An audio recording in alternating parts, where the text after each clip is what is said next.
Okay. All right. My hair needs a haircut.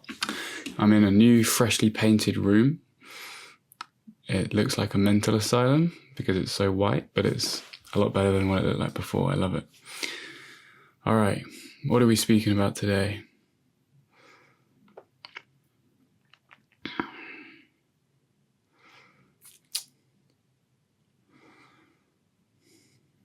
What's the kryptonite of the ego? What does the ego, if there was an ego anyway, this thought system, this cluster of resistance of the infinite, this condensation of everything, this reflective nature of duality, what can it not stand? What burns up this little idea of ego?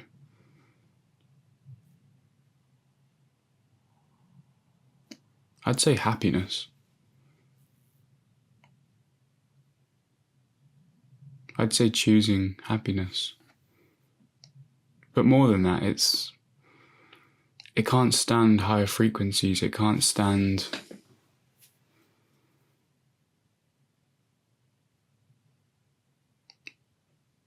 letting go of drama, letting go of seriousness, letting go of negativity.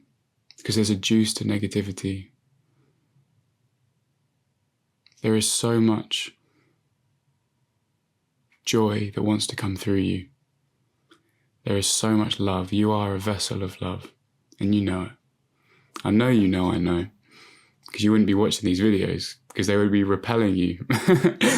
These videos, especially about love, you wouldn't be able to stand if you weren't ready to hear. You know you have so much love inside of your heart that is just waiting to be released, like floodgates, just a flood. And sometimes you see like all of this stuff around, you know, like freedom of voice, freedom to express. That's beautiful. But at its core, it's really the expression and extension of love. I'm really softening these days because there is always this phase of breaking out of the whatever ego thing that you put yourself in, and you know, you can go through this phase of blaming, and then you see you blaming yourself, and then you realize it was all a self-created prison. You are the architect of your walls. You are the architect of how you want to play out these themes and stories. You wrote the script, after all. Whether you remember you're both the director, the script writer, the main actor, even all the other actors are you. How much of a fucking trip is that? I used to do acid, like, not too much, like maybe like 5 times in my life. And I now see almost 24/7 what I saw on acid. Just like, it's a veil that comes up, and when you've used the tool for it to see what you need to see, hang up the phone, as Alan Watts says, and make it your moment-to-moment experience. That you are the scriptwriter. You choose each scene. You choose how much love you want to give. You choose how much love you want to withhold. And there's nothing actually wrong with the negative path. Like the negative path of withholding yourself and keeping yourself exploring themes of duality. Like there's nothing wrong with that. Like we decide to have these crazy stories and dreams and of duality in order to then be released from that by ourselves and experience the joy and the ecstasy that there's like an explosion, a release back into love, really back into the non-linearity of eternity. But what was I saying? So when you start to see that you are everyone, you are everything, you are the script writer, then it starts to, well, I've kind of exhausted these stories now. I've exhausted the themes I came to this planetary system.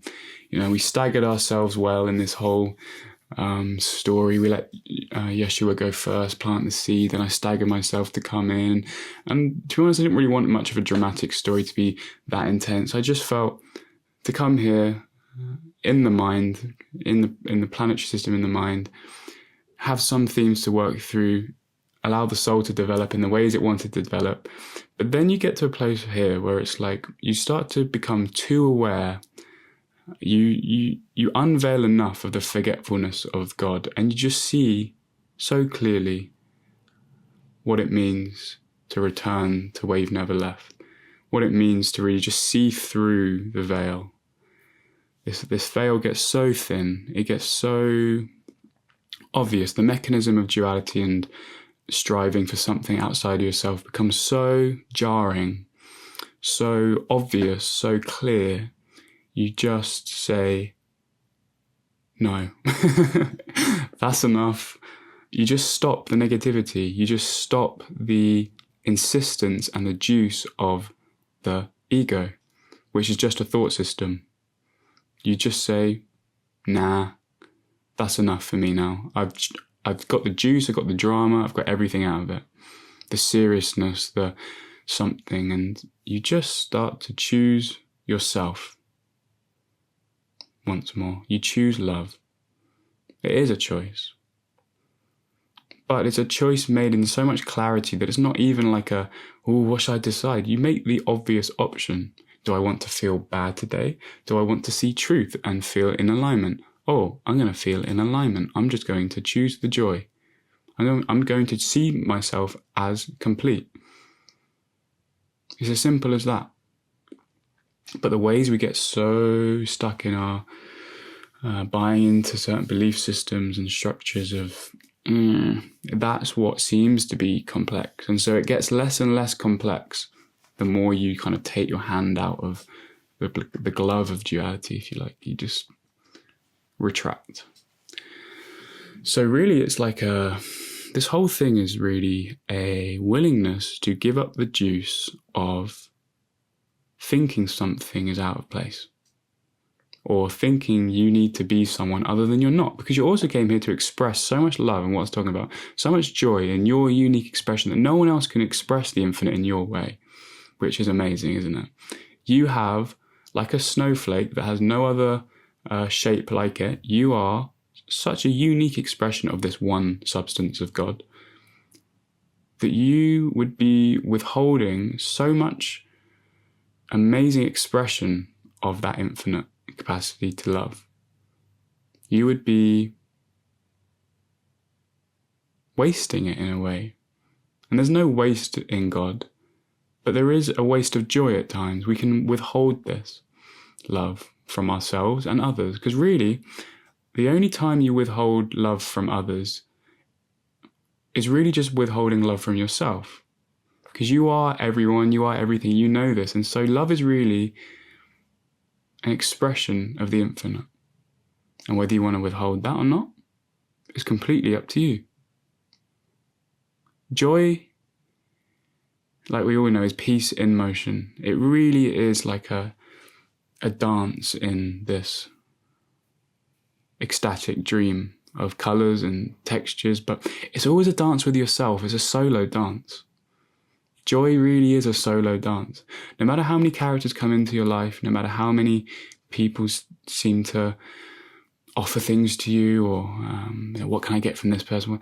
As soon as you start to see, no matter who you dance with, it's always dancing with yourself. Even in marriage, even in girlfriends, boyfriends, lovers, work, even work. You're creating work for people. Really, you're always creating work for yourself.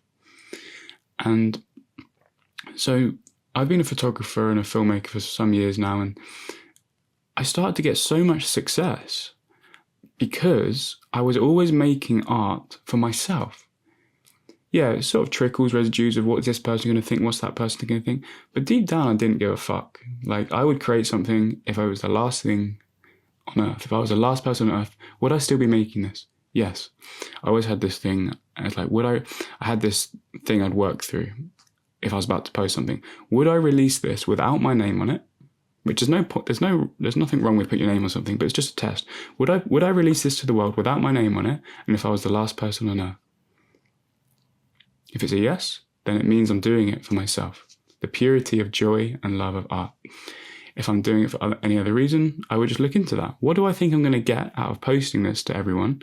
What, some kind of validation, some kind of thing? Of course, that's fine. We want validation. We're innocent animals that want safety and security. But why do I feel a need to put my power outside myself? Why do I need someone's approval? Get innocently curious about why we think this way. Why am I buying into this thought mechanism? Because if you add seriousness and drama to it, it's just going to make it more real. Like, who am I to get validation? Just go, why do I feel a need to do that? Do I need to continue doing that?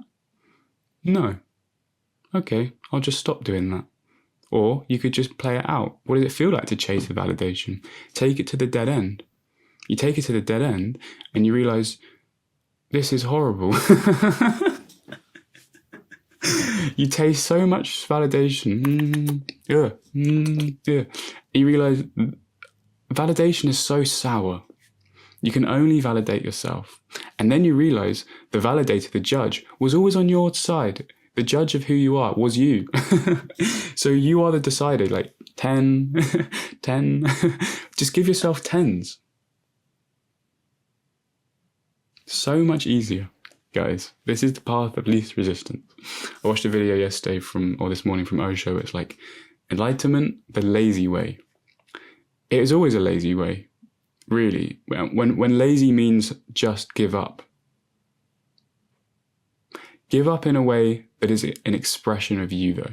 Give up all the negativity. That's what we're giving up. Give up the attempt to be something you're not. Because you're not giving up yourself. That's what people fall in the trap. They throw the baby out with the bathtub, bath water, whatever it is.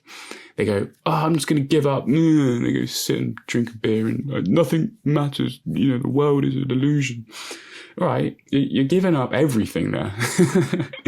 Keep yourself, which is just infinite. That's what you're throwing away. Your negative thoughts. You're not believing or investing in doubt. You're not believing and investing in all of this stuff. All right, I'm going to go see my grandma, so I got to go. But yeah, that's the message for today, and I love you. All right.